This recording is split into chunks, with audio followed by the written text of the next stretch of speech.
ශ්‍රී ලංකාවට ගොඩබිමට වඩා විශාල මුහුදු කලාපයක් අයත් වෙනවා. එය ශ්‍රී ලංකාවේ භූමි ප්‍රමාණයෙන් 27 ගුණයක්. මෙම සුන්දර මුහුදු තීරයේ වටිනා සම්පත් රාශියක් ගැබ්ව තියෙනවා.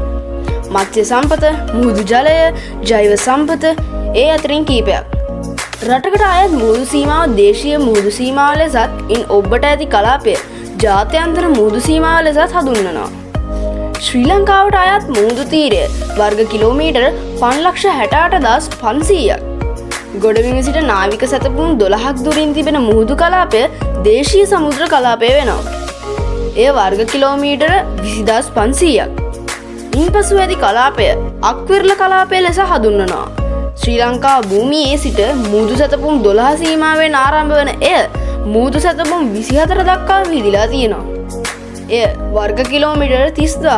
ශ්‍රී ලංකා භූමියේ සිට නාවික සැතපුම් 200ක් ඈතින් නැත්තේ අනන්‍ය ආර්ථික කලාපය.